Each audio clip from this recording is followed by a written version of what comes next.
Lake George Battlefield Moments, a production of Lake George Battlefield Park Alliance, preserving our area's incredible history. And I'm Walt Adams, in for the president of the Lake George Battlefield Alliance, John DeNuzzo. On today's podcast, special guest to join us in studio, Pulitzer Prize-winning historian and author Rick Atkinson. Most recent book, The Fate of the Day, The War for America, Fort Ticonderoga to Charleston, 1777 to 1780. Book debuted #1 New York Times nonfiction bestseller. Mr. Atkinson worked as a reporter, foreign correspondent, and senior editor for 2 decades at the Washington Post, a Pulitzer Prize winner for national reporting, and is featured in the new Ken Burns documentary, The American Revolution. It's an honor to welcome you, Rick. Thank you, Walt. It's an honor to be here. I found the body of work that you've done fascinating.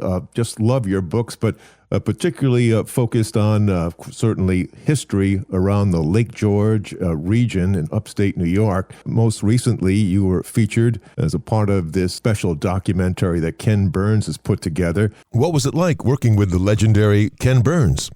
I've been involved with it for about 4 years now, both reading the scripts and appearing on camera, then reviewing the rough cut of the film, and then for the past 9 months or so helping to promote it, appearing with Ken and Sarah Botstein, David Schmidt, his producer-directors, in trying to get the word out, which I think they did a pretty good job of doing. I think they had a very good viewership for the first round in the middle of November. You know, he's everything you would hope he would be. He's self-effacing, humble, good-humored, completely committed to his craft, completely committed to telling the story, in this case, of the founding of this country, in a way that is not mythology. It's warts and all, which is how history should be told. It's much more interesting that way. And I think that those who've seen the film or parts of the film can recognize, first of all, it's a beautiful thing. It's shot beautifully. It's not easy to make a film about something that happened 250 years ago when you have no veterans to interview, you have no photographs to use, you have no B-roll. You've got to basically find your own way to tell the story, to narrate something that happened 250 years ago. And I think they did it with quite an extraordinary success. Our guest, award-winning historian Rick Atkinson. Your contributions were an important and intricate part of the story to be told, and my takeaway was this is an honest reflection of what it was. We have the more or less romantic side of it, and the words that are written in the Declaration of Independence and in our Constitution are poetic and high-minded and wonderful thoughts. But in the reality of what was happening at that time, it was a brutal and a difficult time that separated families as well as ideas and doctrines and who's on what side. And the other takeaway beyond the honesty of it all was also the sheer luck that George Washington was able to pull this off. All of that's true. I agree with all of it. The brutality of the war is something that's been lost, I think, over 250 years. We tend to have this sort of gauzy, faded lithograph view of the American Revolution. And it was not that. It was our first civil war with all of the nastiness that every civil war entails. It got nastier as the war went on. 2.5 million people in America when the revolution begins. 500,000 of them are enslaved blacks. Of the 2 million whites, about 20% are loyalists, in some cases willing to take up arms on behalf of the king, and many very deeply skeptical about armed rebellion against their lawful monarch. So all of that is part of the story, and it's a compelling part of the story. Yes, there's an improbability to success. We're going up against the British Empire, which also includes the greatest navy the world has ever seen in the Royal Navy. And the British are so determined that the American insurrection will not succeed because they're afraid that it will spur insurrections in Ireland, Canada, the Sugar Islands of the West Indies, where the real money is. And so they're willing to fight for 8 years across 3,000 miles of open ocean in the age of sail. That's a difficult task for these aspiring Republicans in America to take on. Luck is the trait that Napoleon most cherished in his general, and we certainly see that George Washington has it. He's got defects as a battle commander. He's not a particularly talented tactician, but he's got a lot of other things going for him. And one of them is luck, and not to be underestimated in life, and certainly not to be underestimated on the battlefield. Once again, our guest, Pulitzer Prize-winning historian and author Rick Atkinson. Rick, in the Ken Burns documentary, The American Revolution, it's quite apparent the important role that our Native Americans played in many of the battles. Yes, that also, one of the things that I think Ken and his colleagues have done well is to draw out of the shadows of history those who leave no footprints or very light footprints. And that includes blacks, Native Americans, women, indigents. American Revolution becomes a civil war for certain Indian tribes. The Six Nations of the Iroquois in upstate New York, spreading out toward the Ohio Territory and even into Canada, have gotten along quite well for 100 years. With a confederation that has the tribes basically at peace with one another for generation after generation. And when the revolution breaks out, that comes to an end because these tribes have to choose sides. And 4 of those 6 align with the British, 2 align with the American rebels. The war is not good for any of them, or for their brethren to the south, the Cherokee, the Creek, the Delaware, other tribes. The revolution is bad for Indians generally. So that's a hard thing for people to swallow sometimes, but it's important to recognize that this is part of the landscape of the revolution. It falls hard on a lot of people, including those loyalists I refer to. Tens of thousands of them go into exile. They leave their native land and go to Canada or to Jamaica, Bahamas. Some of them go to Britain. And, the consequences of the revolution are profound in many ways, both good and bad. And that's part of the story that I think Burns tells, and part of the story that has to be told for us to fully appreciate the achievement of the revolution. Right. Our guest, Pulitzer Prize-winning author and historian Rick Atkinson. Rick, talk about Against All Odds. I saw in episode number 2, and I've watched them all. Episode 2 talks about the Henry Knox heroic artillery train was able to make it to Boston. And that story alone is kind of a miracle that they were able to pull that off in the dead of winter. Yeah, it is. It's one of the great stories of the revolution.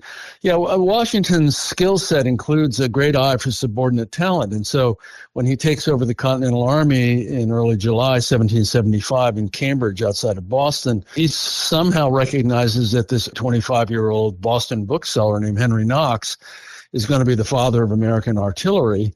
And when he needs artillery to force the British out of occupied Boston in the spring of 1776, he tells Knox, and it's the dead of winter when he tells him this, find your way to Fort Ticonderoga, which the Americans have captured. They know that there are about 80 guns there that the British had abandoned when the fort was captured by Benedict Arnold and Ethan Allen at the very beginning of the Revolution, and see if you can bring a few of them back here so that we can have the firepower to force the British out of Boston. And Knox sets out famously, gets about 50 guns that are suitable, puts them on sleds, and comes down Lake George first by boat, and then he's hoping for snow, and he gets snow so that he can use sleds to take the guns one by one through the Berkshires to Cambridge. And he shows up in Cambridge and says, "Boss, I'm back. I got 50 guns parked outside town." And Washington says, "You are my man." And the next thing you know, those guns are secretly overnight put up on the high ground at Dorchester Heights. And the British wake up in the morning and they must immediately evacuate Boston because they're not only outgunned, the Americans now have the ability to blow them right out of Boston. Now, was there any shots fired, or was it just looking at all those cannons that sent them packing? There was gunfire. The British were going to attack Dorchester Heights. Mm-hmm. And there was an exchange of cannon fire. The British were at a disadvantage, partly because the heights are high enough that it's difficult for them to get their guns elevated high enough. They begin to put together an amphibious force to go across Boston Harbor, and the weather turns really bad. And finally, General Howe, who's the British commander, says, enough of this. This isn't going to work. We need to leave. And so on March 17th, I think, is evacuation day. And they pack up. A lot of the loyalists, including Henry Knox's in-laws, the Fluckers, they are loyalists. They want no part of the revolution. And Lucy Knox will never see her parents again, which is something that's not uncommon during the revolution, this splintering of families between those who remain loyal to the king, those who subscribe to the aspirations of the rebels. It's part and parcel of the Civil War qualities of the American Revolution. It's fascinating to find out what important role that Lake George played in the birth of our nation. Once again, our guest, Pulitzer Prize-winning author Rick Atkinson. Rick, in your research and in your studying of war strategy over many decades that you have, it does become quite apparent that weather plays an important part. Yeah, weather is always critical. I wrote a lot about the American role in the liberation of Europe in World War II. And, of course, the invasion of Normandy on June 6, 1944, was actually supposed to happen on June 5th, 1944. There was very bad weather in the English Channel that caused Eisenhower to postpone the invasion. That sort of wild card with respect to weather is even greater when you go back to the 18th century, because not only do they not have the ability to forecast the way that we could in the middle of the 20th century, and that we certainly can today, but they don't have the ability to counter fearsome weather. So crossing the Atlantic Ocean in the age of sail, 3,000 miles North Atlantic. First of all, it takes weeks and weeks, if not months and months. And it was not unusual for ships coming from Britain, for example, bringing all the things that the British Army needed, from bullets and muskets to food and forage for their horses, for some of those ships to end up being blown to the West Indies or blown back to Ireland. So we see over and over again episodes in the war where weather is a really determinant factor. It often works to Washington's advantage. It's one of the reasons that we can consider him to be a lucky general. When he escapes by the skin of his teeth across the East River after a drubbing on Long Island, there's a providential fog that settles on the East River and conceals the evacuation of his army and Washington from Brooklyn to Manhattan. So that sort of thing crops up repeatedly in the Revolution, and it's just part of the landscape of fighting in the 18th century. Once again, our guest DJ this week, Pulitzer Prize-winning historian and author Rick Atkinson, featured in the latest Ken Burns documentary, and will be making a public appearance at 7 p.m., a free conversation with Rick Atkinson at the Lake George Junior Senior High School Auditorium. Rick, are there any archived resources that have helped you with your research and your book? Well, I'm an archive rat, so I spend a lot of time in various archives. I'm always interested in what's happening on the other side of the hill with the enemy, the British in this case. So I spend a lot of time at the British National Archives in Kew.